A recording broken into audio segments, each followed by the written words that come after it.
Hi there. We're going to see 4 short scenes now. In each scene, there's some buying, some selling, some questioning and some answering, some listening and some ignoring. I want you to watch each of the scenes and see if you can work out what the dynamic is between the two people involved. Then at the end, we'll have a discussion about how much selling was turned into buying. Hi there. Is this the best half-inch drill bit that you have in the shop, please? Well, you're actually holding one of the more expensive drills in the shop. Really? How much is it? $18.50. Really? Well, these drill bits, I think, are much better value for you. 8 top quality hardened steel drill bits in different sizes. They come together in this bubble pack and it only costs $12.99. Is there anything special about them? Not really. I just always use these drills, our drills, and I've never had a problem with them going blunt. I do a lot of woodworking myself and these suit me just fine. They last so long and cost so little. Well, they seem to be a good price. Thank you.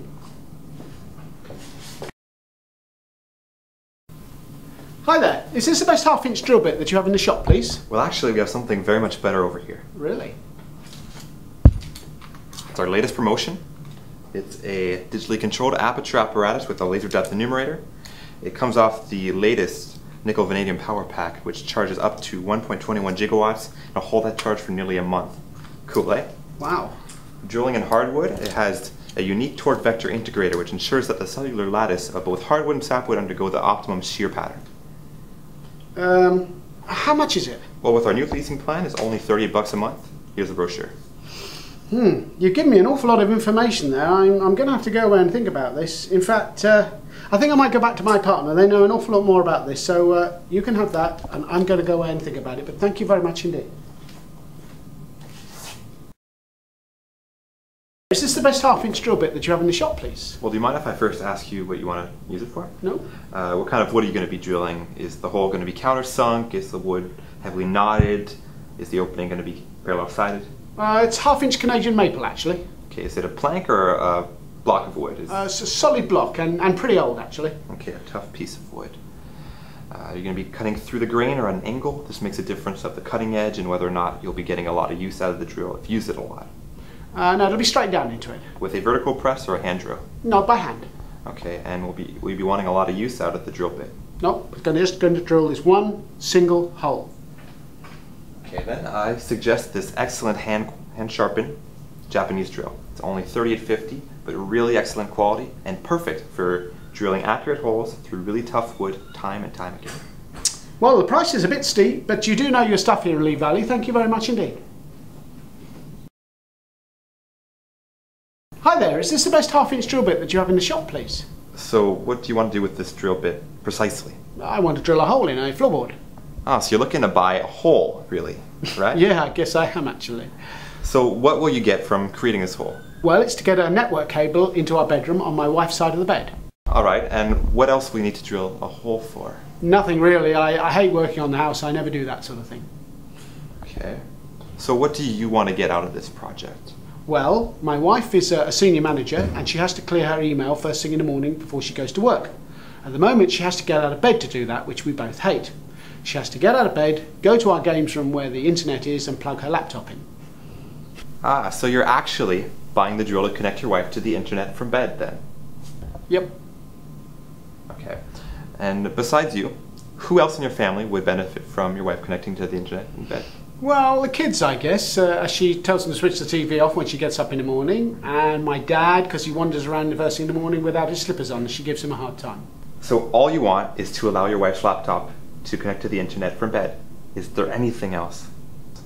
Nope. And if you could do that more easily than drilling holes and pulling cables through, that would be fabulous. Well, that's just great because we've got a product that does exactly what you want. It's made specifically to connect any computer to the internet completely reliably from anywhere in your home. And what's more, it's written up in this consumer report as the best value for the job and covered by our 24-hour phone hotline when you install it and for 6 months afterwards. What would that be worth to you? Well, actually, quite a few $100. Well, it's only $85 and it does everything you want. So what is it? What are we looking for? Tell me that. Well, it's down L34 on the left. Let me take you there. Thank you. Before we go, what are we actually looking at? Oh yes, it's called a wireless router startup pack. Well, thank you very much. You've been really, really helpful. Where did you learn such excellent customer service? Well, I was trained at a company called Hollis Associates, we've increased our turnovers by over 50% since we did their training. Okay, so what did you see in scene 1? I'll tell you what I saw. There's quite a lot going on, despite the fact it was a very short scene. First of all, how much connection did that young man make with the buyer? Almost nothing. He just went straight in and started selling to him. He didn't try and make any personal connection. Second thing I think he did wrong is he made some assumptions. He made some very big assumptions about how important value was to that customer. As far as he was concerned, the most important thing was that they were dirt cheap. And I think the third thing he did was what I think we all do most often. He was selling to himself. He was assuming that the beliefs and the values and the things that were important to the buyer were the same as to him. Now, he was a cheapskate and he did lots of woodwork and he got his drills cheap from the shop he worked at. So he really wasn't able to put himself into the position of the guy who was buying. He might have been a millionaire. I think that's quite a lot of lessons to get from a very short scene.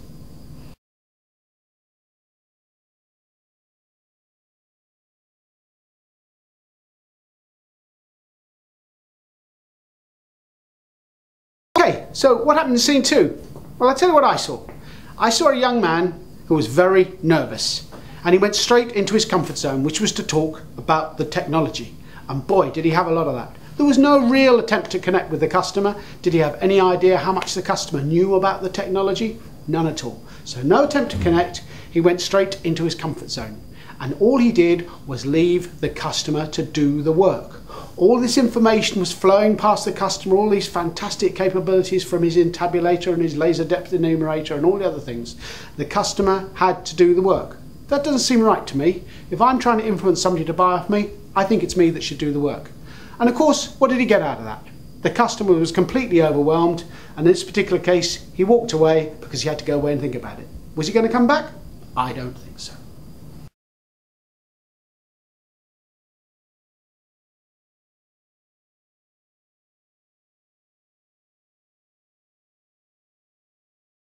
So what happened in the third scene?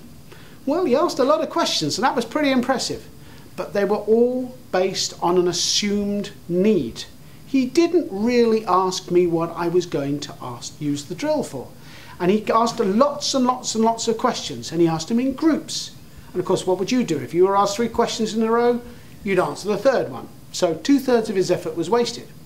Worse than that, he didn't listen to the answers. There were some really strong hints about the way that the buyer was going to use the drill, his preferences. He didn't pick them up at all.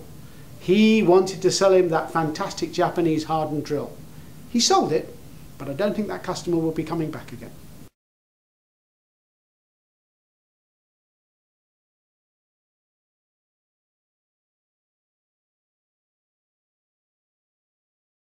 Okay, so what happened in the fourth scene? Well, actually, thought it went pretty well, actually. He engaged with the customer. The customer seemed to have confidence in him, opened up quite a lot of detail, and he went into the root cause of the purchase. He wasn't coming to buy the 1/2-inch drill. He wasn't even just coming to buy a 1/2-inch hole. He was coming to come and get something much more complicated than that fixed. And I think he got all of that information extremely well. But he didn't just stop there. Then he went in to find out what the true value was to the customer. And of course he was doing that to support the price. He brought in his wife, his father, his kids, and certainly the fact that the guy didn't want to go to a lot of effort to go pushing cables through holes. So I think he did that pretty well. He didn't have to pitch any of the features of what it was that he was selling. He discovered what the need was and he proved that he could support that need. And I think with that done, then he got the customer excited and the customer wanted to buy. That's all you really need to do.